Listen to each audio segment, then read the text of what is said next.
Mi nombre es Robert Gonzalo Bellota Sobaquita, soy alumno del Instituto Superior Pedagógico Santa Rosa del Cusco. Actualmente curso el segundo semestre de la especialidad de primaria. Y bueno, hago este video dando a conocer mi opinión en video, claro, sobre lo que viene a ser el rol de docente de cara a la transformación peruana que se vive actualmente. Este trabajo lo hago para el curso de Historia, Sociedad y Diversidad como producto final de la unidad 3 en el semestre 2. Sin nada más que decir, empezaré. Primero quiero aclarar lo que transformación significa para mí. A lo que yo me quiero referir con transformación en este pequeño video viene, muchas personas pueden pensar que puedo referirme a la transformación que ha sufrido la educación en lo que se respecta a COVID-19 y a la pandemia que estamos viviendo actualmente desde el año pasado. Sin embargo, este no es el caso, no es en su totalidad verdad. Si bien en cierta parte es cierta, en lo que quiero enfocarme es en la transformación y en la evolución del peruano, en la evolución de su forma de pensar al menos de esta última década, en cuanto a educación y a lo que el rol de docente se refiere. Es bien sabido que desde hace varios años, incluso antes de la pandemia, la educación ha venido sufriendo diversos contratiempos, ha venido teniendo muchos problemas. Hace unos cuantos años nada más hubo el más grande, según yo recuerdo, que vino a ser el paro nacional de profesores. Las clases en los colegios públicos al menos se pararon por varios meses, y si bien muchos alumnos estuvieron vacaciones y cosas así, al final fue perjudicial para ellos, ya que perdieron valiosos meses de educación y de aprendizaje, ¿no? Pero pues tampoco podemos echarle la culpa a los profesores que hicieron esto. Ellos salieron porque vieron que su carrera estaba siendo desmeritada, le faltaba que el gobierno pusiera más atención, le diera más prestaciones de las que le estaba dando en ese entonces, ¿no? Y bueno, al final dieron sus frutos, pero ¿a qué costo? Al costo de dejar a los alumnos varados al menos esos meses, ¿no? Y aunque se trató de recuperar un poco las clases, pero bueno, no llegó a ser lo mismo siempre, al fin y al cabo. Pasaron los años después de eso, se estaba recuperando la economía y entonces empieza lo que es la pandemia del COVID, ¿no? El COVID se disparó primero en algunos países de Europa, llegó a América, y pues en marzo del 2020 se anunció la cuarentena total en el mundo y en nuestro país, de hecho, y lo cual afectó mucho a lo que viene a ser el sector educativo, el sector de salud, etcétera, etcétera. Sobre todo porque sabemos que los peruanos o que el sistema educativo peruano en sí no estaba preparado para afrontar una educación virtual, al menos no del todo. Si bien se tenían las bases, estas bases no eran suficientes para acaparar a todo el territorio peruano, ¿no? Ni bien iniciaron las clases, se sacaron diversos programas, se hicieron diversos decretos, etcétera, etcétera, por parte del ministerio, entre los cuales pues salieron lo que viene a ser el programa de Aprendo en Casa, que fue más o menos relevante en la educación. Sé de primera mano que muchos niños no querían verlo porque lo consideraban aburrido, o quizá no era su forma de entretenerse, ¿no? Sabemos que ellos veían la televisión para entretenerse, y ver un programa educativo, al menos en nuestro país, no es muy apoyado que digamos, pero aún así salió adelante gracias al empeño que le pusieron y a los profesores, etcétera, etcétera.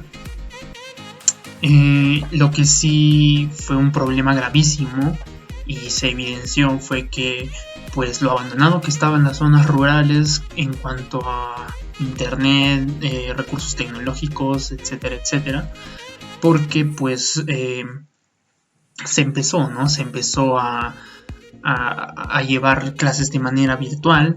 Sin embargo, en las zonas rurales no alcanzaban internet, no había señal, muchos niños tenían que ir caminando horas para encontrar señal, conectarse a sus clases, regresar a su casa horas. Eso también fue de cierta manera muy peligroso, por lo que meses después de haber empezado esta modalidad, muchos adolescentes y niños, al menos de zonas rurales, no de ciudad, dejaron de estudiar.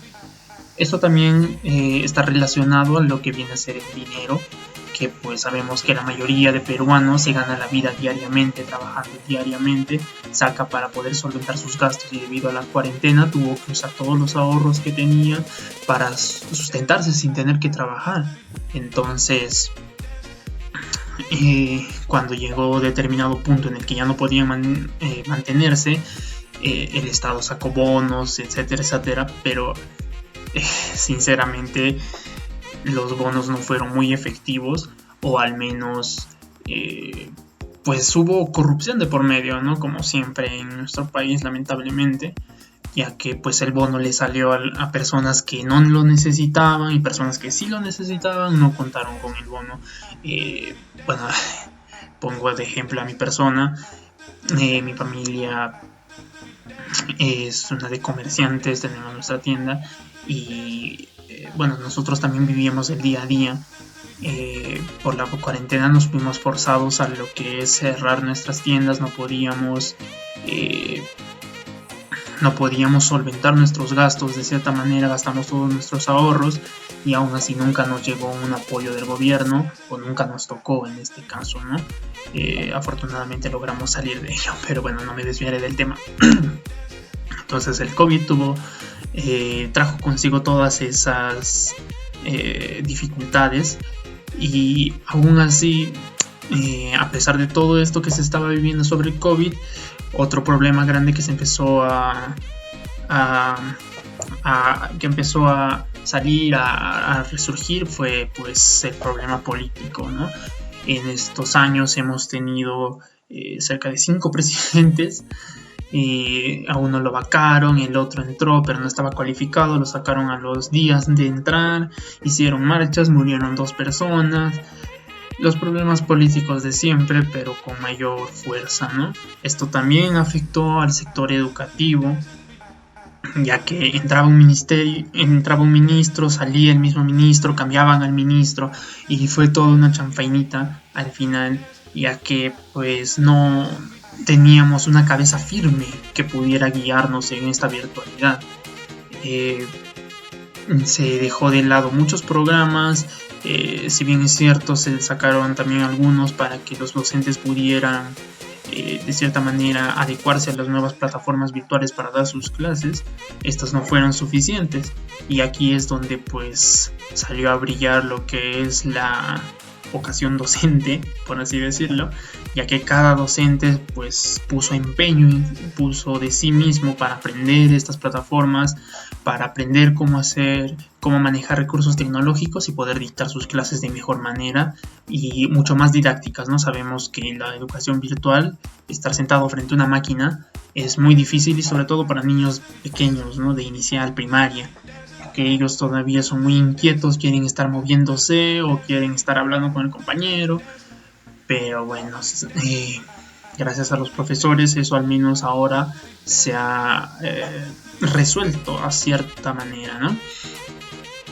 Ahora bien, respecto a esto que hablo de los recursos tecnológicos, se utilizan ahora plataformas como son Meet, Zoom, Classroom, etcétera, etcétera, donde muchos colegios han comprado lo que son dominios para poder brindárselos a los profesores y que estos sean dueños de esta sala y programar sus clases, ¿no?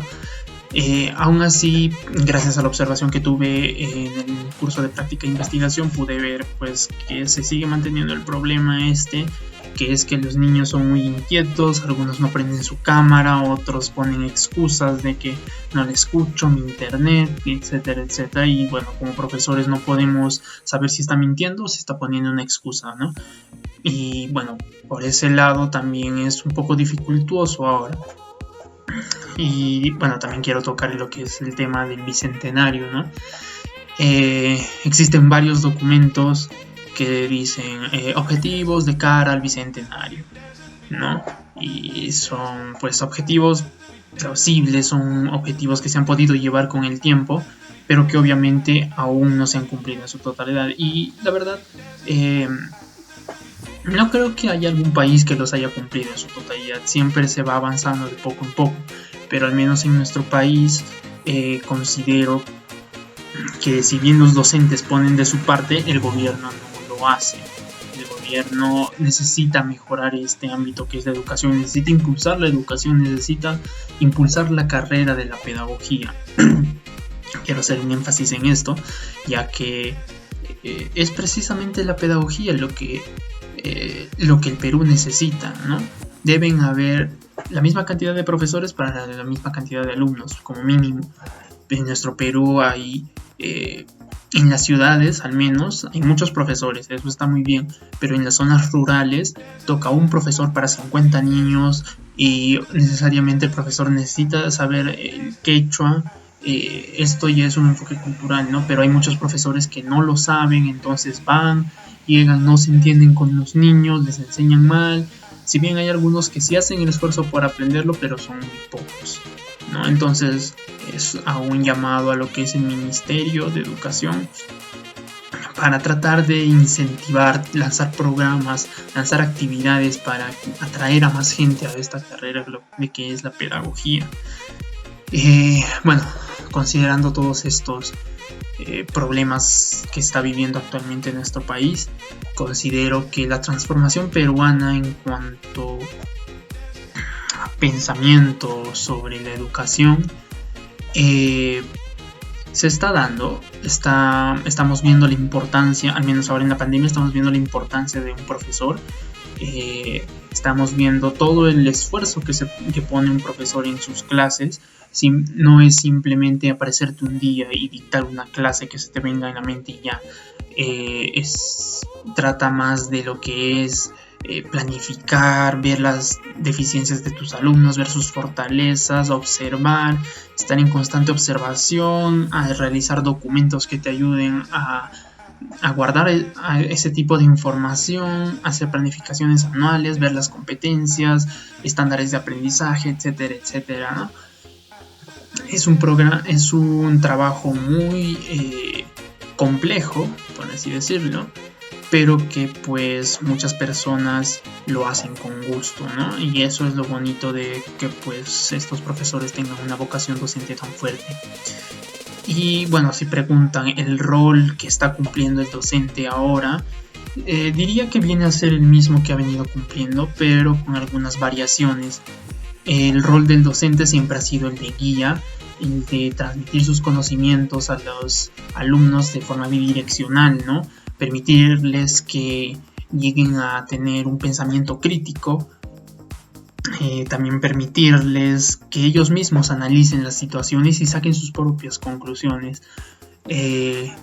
Como muchos saben o muchos dicen, los niños son el futuro del país, ¿no? Y como docentes tenemos la tarea enorme de saber guiarlos, de acompañarlos y sobre todo de brindarles una educación para que sean buenos ciudadanos en el futuro, puedan generar el cambio en sí.